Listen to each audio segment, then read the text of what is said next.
So my name is Rebecca, and I decided to make this video for polycystic ovarian syndrome, or PCOS, and it's going to be informative, and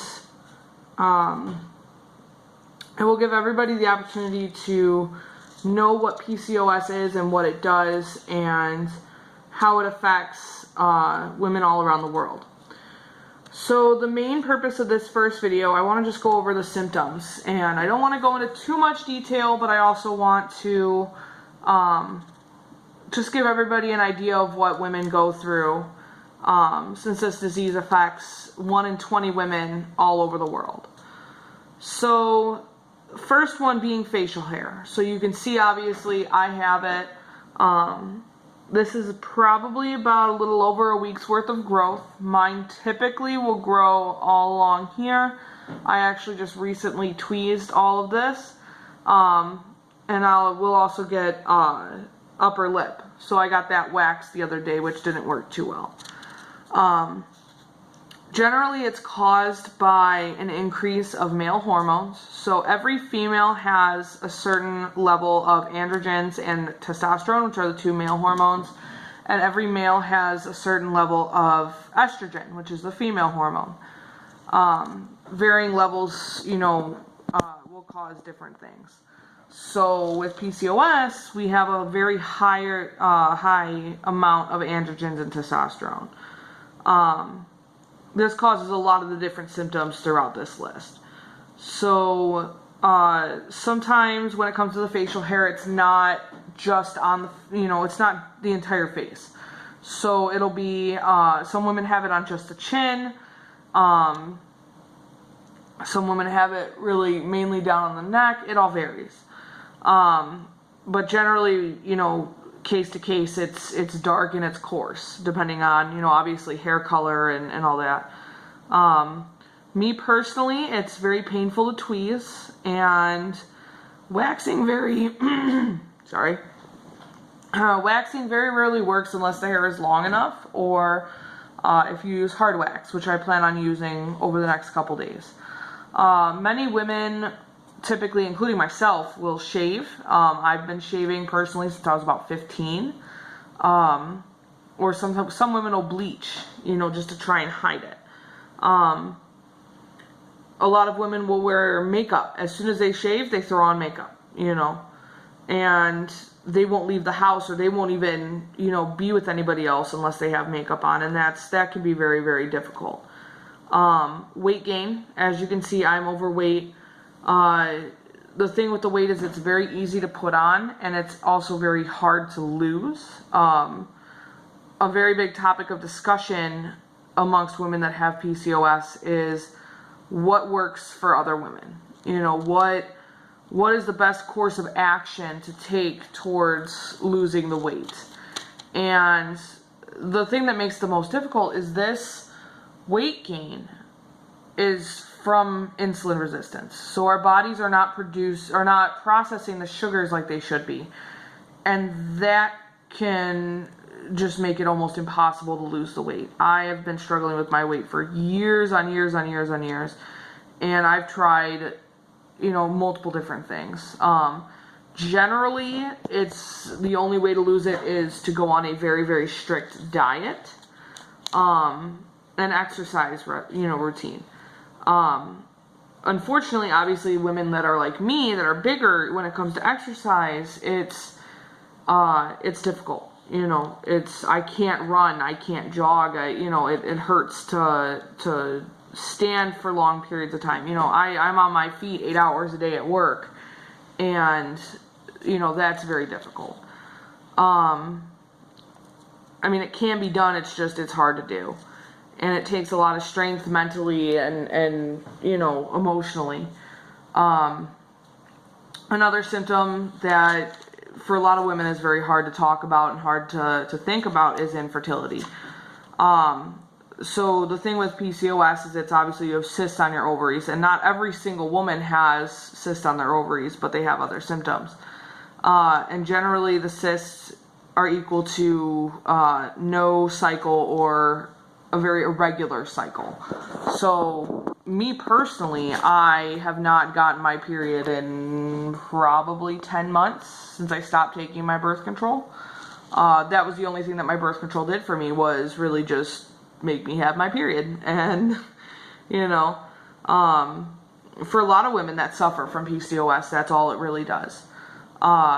Many women will go on fertility meds when they're ready to have kids, if they're able to have kids, you know. But with those meds comes an increased risk of multiples, depending on what fertility meds you're on or what they're doing. I've known women that have gotten pregnant with twins, triplets, quadruplets, you know, septuplets. I mean, you name it, they've gotten pregnant with it. And unfortunately, with that increased risk, they also have the increased risk of miscarriage. I know a coworker who, she had 5 fertilized eggs and lost all 5, and went through multiple other miscarriages throughout her journey to finally have a child. This varies from woman to woman. You know, there are 4 women, you know, 4 siblings, or I've got 3 older sisters. So between the 3 of them, one, you know, was on a lot of different meds and was doing all these different things trying to get pregnant for months. And she is now finally pregnant and due in November, close to Thanksgiving. My other sister, who already has a little boy, she really only had to go on 1 medication to get pregnant. My other sister, who is pregnant and is due in October, just, you know, didn't take anything. I mean, she was one of the, you know, very few lucky ones. Another symptom is depression and anxiety, which I'm not going to go deep into on this video. I'll hit on it a lot more with my next video. But many women who suffer from this disease, they have depression, and it can affect a lot of different things. And a lot of the symptoms tie into why they have depression. Some women experience pain. You know, for them, it's when the cysts pop, and it'll cause bleeding and pelvic pain and you know, many other things. When it comes to skin, their acne. Women in their 30s, 40s, you know, will get acne, and that can be very hard to deal with. I personally don't break out a lot. You know, I'll occasionally get some, but you know, nothing major. Oily skin is one that I definitely suffer from, as well as blackheads. When it comes to other hair issues, so some women have hair loss for the tops of their heads. Me personally, I have very thick, curly hair. You know, I still shed a lot when I, you know, brush my hair out. Or they'll have just, you know, thinning. Some women will have bald spots because they're losing so much hair. Another thing is excess body hair. So with the increased testosterone and androgens, you know, these women will have hair that typically men have. So on their stomachs, chest, back, you know, and that can be really difficult, especially when it comes to women that are single, that are looking to have a relationship. You know, it's a self-conscious issue. You know I struggled a lot with it. I've been engaged for 1.5 years now, and with my fiance, you know, we've been dating for almost 4 years. So that's hard. You know, that was something that took me a long time to get over. The other thing is mood changes, you know, so that's caused by the hormones, and it affects the relationships, you know, affects relationships that you have with your family, your friends, your, you know, significant other. I know personally for me, I can get pretty crazy sometimes, and it drives my fiance nuts, but he understands, you know, he understands that this is all part of the disease. Some of the other issues are sleep problems. Some women will suffer from insomnia, fatigue, and sleep apnea. Me personally, I don't really have sleep apnea. I had to get a sleep study done for work.